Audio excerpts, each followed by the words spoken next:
Hello, welcome to the American Business Podcast. This is Kevin Deveci, your host. Today is our season 1, episode 34. We are getting close to completing our season 1 and we are very excited. And season 2 is starting in June. So we are motivated and we are looking forward to it. Also, today's number is, let's bring it to our screen, 55.8 million. The US population age 65 and over reached 55.8 million in 2020. So that is the number today. Speaking of that, we have a great guest and we'll talk about different subjects today, as well as the effect of retirement and aging population and impact of it on working population. All right, great. So let's welcome our guest today. All right, so great. Janet, welcome to the podcast. Great. Thanks, Kevin. I really want to tell you how happy I am to be here. It's very exciting to see what you're doing in the American Business Podcast and how you're growing. So I continue to wish you good things happening as the year goes on and millions of people tuning in. Yes, appreciate it. Thank you very much for being with us, and thank you for your support. Well, as a start, would you please introduce yourself and your company to our audience? Oh, sure. Hi, everybody. My name is Jeanette Galvanic, and I'm the founder and CEO of CareWise Solutions. And it's both a nonprofit organization as well as a for-profit organization. And we're basically focused on helping our society understand and act on this aging of the baby boomer generation that's happening all around us. Put it in context, figure out how to do some planning for ourselves, and to make sure that we're able to maintain our own lifestyles. So it's a complicated issue. I'm not in healthcare delivery. I'm into workforce development, staffing, life management. How's that, Kevin? Sounds great. Would you please tell us about your career in terms of how did you get started? Ah, well, I got started with CareWise Solutions a few years ago, and that career kind of found me.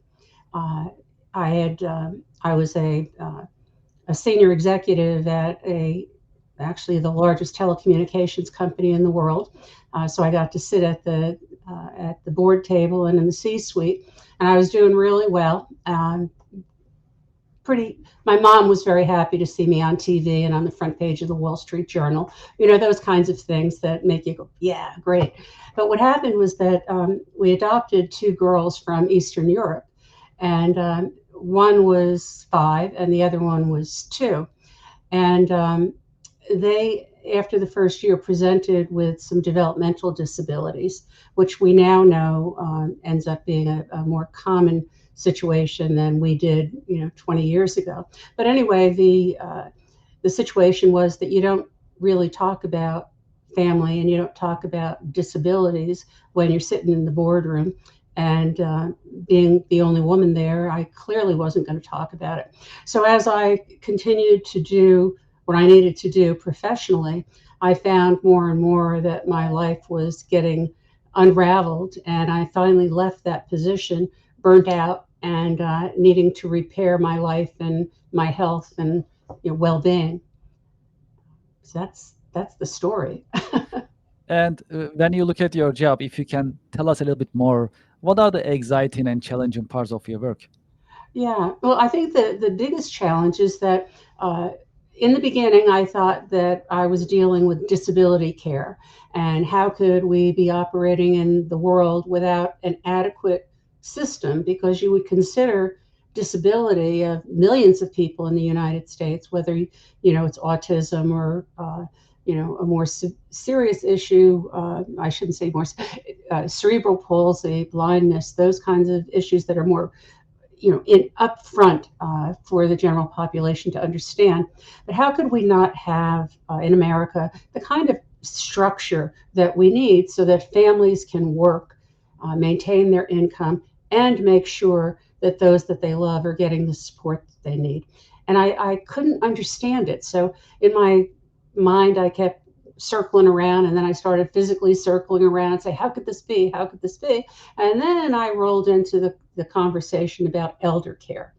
And I found out that, well, of course, everybody's talking about elder care because we've got 70 million baby boomers who are aging. And just like every other phase of their life, they're going to disrupt what we're doing. And so I started really looking at that, peeling the onion, as the old metaphor is, to say, well, what are really the impacts of that aging baby boomer situation on where we are, you know? And the what I thought about is that, and I think this is where we are as a nation, is that when the baby boomers were born and they turned 5, they were ready to go to school, right? And if somebody didn't plan for them, they would have been on the front lawn, and there wouldn't have been enough teachers, there wouldn't have been school buildings, there wouldn't have been enough desks, books, blah, blah, blah, blah. You get the idea. Now we've got 70 million baby boomers that, 10,000 of them are turning 65 every day. And we don't have a school, we don't have the teachers, we don't have the seats. It's really pretty devastating. And it impacts both the quality of life of those who need care, and it impacts the quality of their life in what we call longevity society, because we're all living longer. It's not like you get old and you die the next week. We're around for a long time. People are talking about living to 100, and I like that idea. So anyway, the challenge is to get people to understand that context just around the me's who need support and want to feel like they're not a burden on anybody. And then I started looking at what happened to me, and I said, how could someone who supposedly had everything you could possibly want, how could I burn out and lose everything? I mean, how could that happen? So then I pivoted to look at the whole employment scene. And the challenge is that people don't look at it with this mindset. So I think I'd say that's the biggest challenge: education, and saying, and everybody I talk to after we have this discussion, they say, never thought about it that way. And I wanted to get into doing things, and then I found out that the doing that I had to do was educating. So that's kind of a long story, but that's the big challenge: educating and realizing that we're in an emerging market. Yes, let's dive deeper a little bit, if that's okay. So, in your opinion, there is a retiring generation in the U.S., and also there is a working generation in the U.S. And how is the effect retiring generation on the workforce? Yeah, What is well, your take on that? Yeah. Well, first of all, let's talk about the people who are aging, and that we have a multi-generational workforce, right? So, some people make it out to be an issue. I personally don't believe that it's an issue, because so many aging baby boomers have wisdom. Our generation was really skilled in management and thinking about things differently. Our companies invested in us being the best that we could be because we had a long-term relationship. So if you turn 65 or whatever, your company cutoff is, that you usually stop getting pension money in your account, and you say, I'm going to go somewhere else. What we have are baby boomers who don't want to quit. They want to keep working another 20 years. And now it's not uncommon for people to be working into their 80s.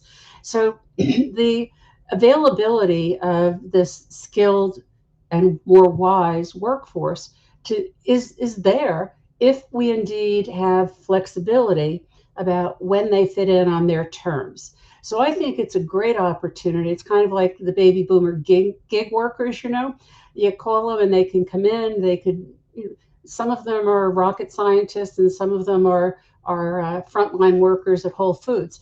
But they show up on time, they work hard, and they like to mentor other people. So that's very, very exciting.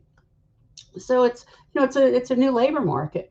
Now, as the flip on that, though, about the workforce is that as we get older, and it doesn't happen overnight unless you're in an accident or you fall down and break your hip, we get a little bit slower, and it might take 5, 8 years. And during that time period, the current employees who are, let's just say, baby boomers' kids, right, that all of a sudden, all right, so I'm going to bring mom over dinner once or twice a week, and maybe I have to pick up some financial work, pay her bills. And then it's, the discussion about, gee, do you want to stay in this house? It's kind of a big house. But then as this time progresses, that family member who works, 80% of us work. It's not like in the past that there was a primary caregiver at home waiting for you to get old so they can take care of you and bring you, apple pies at the end of the day. So what happens is that, like with me, you start to lose the amount of time and focus that you could have on your job. And most people do not disclose the fact that they have these aging family issues. So, like me, they hid it. And the workforce is not really cool about you having emergencies. I was in Costa Rica a couple of weeks ago, and I was interviewing the head waiter in a major hotel chain. He had approached me and said, "Gee, I understand you do this kind of stuff. I want to talk to you." So he said, "I'll meet you tomorrow at the food court." This is like in Costa Rica, right? And this is an international issue. So anyway, I'm interviewing Alan, and at the end, after he goes through all how his wife works, he works, she's going to school. They have 2 kids, and they have 2 parents on each side who are in that aging situation. So I said to Alan, I said, "Look, let's talk about the work issue. How many people work with you?" He said, 15. I said, "How many of them have these aging issues?" Uh, 14. And I went like, "What?" And I said, "Well, so let me ask you, what happens when you have an emergency?" Well, the first time everybody goes, "Oh, sure, go take care of everything." And I said, "What happens the second time?" He said, "Everybody kind of scratches their head and says, I hope this doesn't happen again because I have to pick up your workload." And yeah, well, I might make some more tips in the dining area. I can't do all of that because then I'm really exhausted at the end of the day. And I said to Alan, "Alan, what happens the third time?" And he cracked up laughing. He said, "Jeanette, there never is a third time. If there's a third time, you lose your job. Whether it's the boss or your peers, you're out of there." And I said to him, what has to happen, Alan? That's the same thing in America. I said, and I talk to people all over, from Brazil to Australia, all over. It's the same issue. I said, "So what does your employer do about this?" "Well, they don't really care." I said, "How could they not care?" I said, if the majority of your workforce are facing these issues, what are they going to do if all of you quit and go somewhere else? He said, "I don't know. I don't know what they're going to do." I said, "Tell me, what would you do?" And he said, "I don't know. Something big has to happen. Something really, really big has to happen because we can't fix this ourselves." And that's what's going on. It's big, and Yeah, it's exactly. hidden. It's hidden. It's a hidden crisis. It's bubbling. And I'm sure, Kevin, you and I have talked before about your Yes. family, and we all seem to know somebody who's facing these kind of situations, but we don't think about it as being as massive as it really is. I like to shift our conversation towards AI a little bit, if that's okay. Ah, yeah. So, how do you see it coming up in terms of affecting businesses? And do you think AI will replace Yeah. jobs? Yeah, that's a good topic because I don't know if you've been following the news this week with Axios and talking about. I guess there's a CEO out in California maybe who was talking about AI is going to cause a bloodbath of white collar workers. So that's been the buzz in the media this week, and I've I've thought to myself, I'm a workforce expert. That's my brand. And when I look at this, I don't think that tech person ought to be saying that because I don't know what facts he has to back that up. I personally have learned how to use AI, and it is really of value to me. It has streamlined my job. It is, it helps me think about things in different ways. Do I work less hours? The answer is no. It probably gets me working more because it stimulates thinking. So, I don't buy into this bloodbath thing. I think that AI is terrific. I think it needs to be managed, and it needs to be managed in institutions at the top of the house, you know. Right now, kind of like what I'm talking about with this whole aging thing, it's down it's down in the middle and the lower parts of the organization where people are trying to talk about it and figure things out. But this, we're once again, we're talking about a structural shift, excuse me, a structural shift that needs leadership. And you can't introduce technology without knowing what you want the technology to do. So AI assists us. AI does not drive us. If we allow AI to drive us, we've got, you know, the cart, the horse before the cart, no, the cart before the horse, but anyway, backwards. So, you know, workflow, work design, what's your goal of your business is what ought to be driving strategy. And unless CEOs say that's my job, that's the C-suite job, uh, we're going to have a lot of crises and we're going to have these things that make the nightly news. And we don't need to. Good planning, good execution will improve the way we operate, I believe. Yeah. Jenna, do you have decades of experience, professional experience? Um, have you had any role models? Can you tell us about your role models in your career journey? Oh, yeah, yeah. You know, Kevin, I had the honor of being the head of technical development and human resources at Bell Laboratories.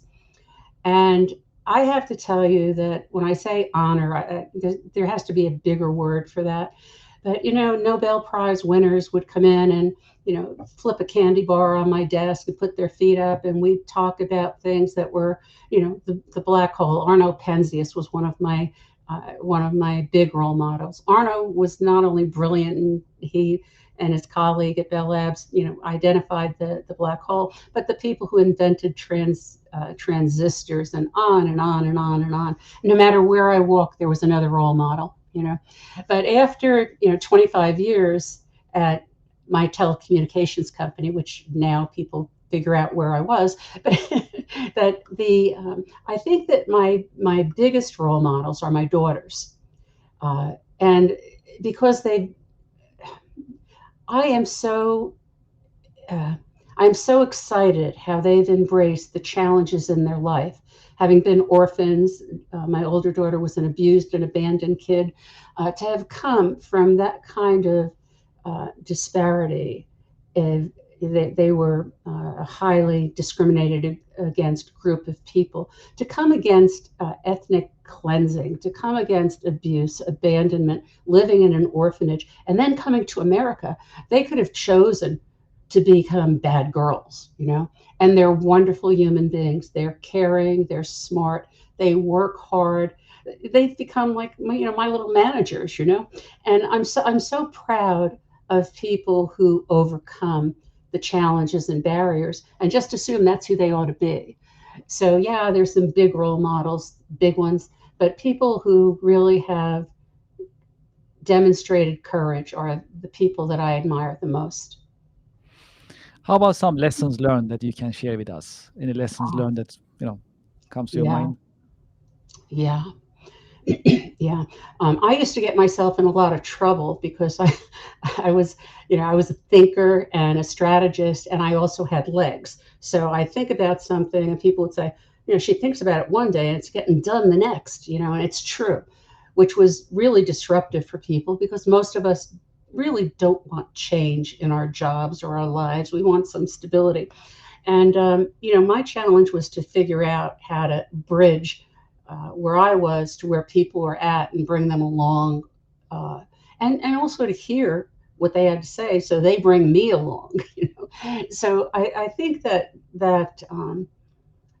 think that was really a key learning, and I think the courage again, the word courage, the guts, the courage, the willingness to be a leader in unfamiliar places. Because at the end of it all, what matters is how you behaved and did you make a positive impact on the people that you should be serving, you know? John Sell word so, or John Sell. Excuse me, I'm sorry.